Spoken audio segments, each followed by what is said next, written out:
Hey there my pretty and handsome little cobras, and welcome back to the Cobra's Nest. For those of you who are new, my name is Mignon Cobra and I make minimalist videos.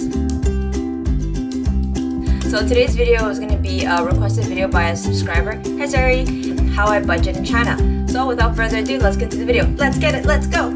I've been making a lot of health videos recently because I've been kind of going through that, but I did have some video ideas that I wanted to do. So today I'm going to be talking about well, I got that video idea from her. I didn't come up with it, but it's how I budget in China, and I'll also talk a little bit about how it's different from Canada. So I have my notes here, and yeah. So last year I was really big on financial education and stuff like that, but so I had a lot more stuff going on that I did. But now this time, since I'm 2018 is supposed to be a how do I make this fun, I've really simplified my budgeting. So what I do is on my phone, number one, I track my finances with an app.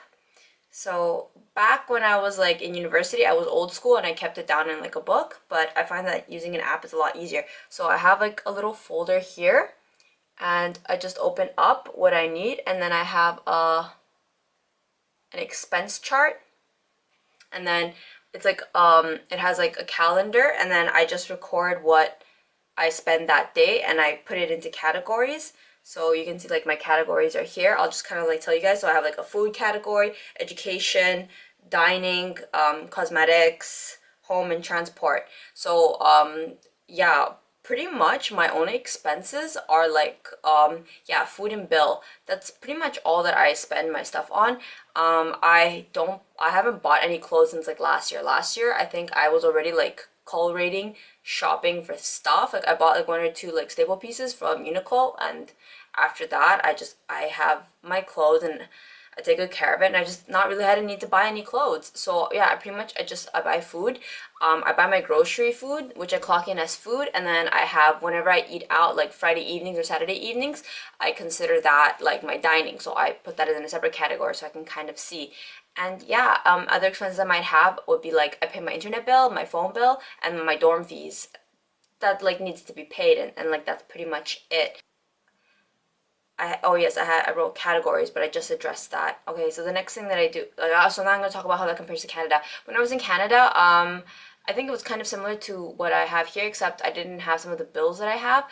Back in Canada, I was still a lot younger, and I was a student, so I didn't have to pay for anything other than just I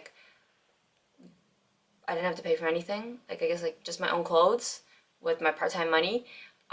My dad paid for my phone bill, and food at home was paid by my parents, and I lived at home, so I didn't have anything expenses, and so I didn't pay for internet or anything, and I don't have a car, so I don't have insurance or gas. So yeah, my expenses were really low back in Canada, so hence why it was really easy to see my income as disposable, and I just spent it all. But here in China, I have to take care of myself, so I use my OSAP money to properly allot it, and yeah, it's a little different here. The other thing that helps me budget is that I've realized that more expensive does not necessarily mean more happiness. So before last year, or maybe last year, no, 2 years ago, I bought this phone, and I thought that if I bought a new phone, because my Samsung was working perfectly fine, I thought that if I bought a new phone I was going to be happier, but I wasn't. So I've kind of learned that I don't need to buy expensive toys to be happy. So yeah, now when I buy stuff, I see if I can find the most affordable option, because getting the most expensive thing is not gonna make me any happier, honestly. That doesn't mean though I buy crappy stuff. I still buy good stuff. I pay a little more for quality, but I know that more expensive, or the most expensive, does not mean I'm gonna be the most happy. The next thing is that I buy two things. One, if it makes me happy, and two, if I need it. I've really cut out things that I would buy it and it was more of a thought of well, you know what, I don't really need it or want it, but you know what, I'll just buy it. I don't do that anymore. If I don't need it and if I don't really want it, I don't buy it. So that has really helped me control my spending. I apply that minimalism to my spending, not just in decluttering, but kind of what I bring into my home. If I don't love it or if I don't need it, I don't want to live a mediocre life, so I don't bother with it.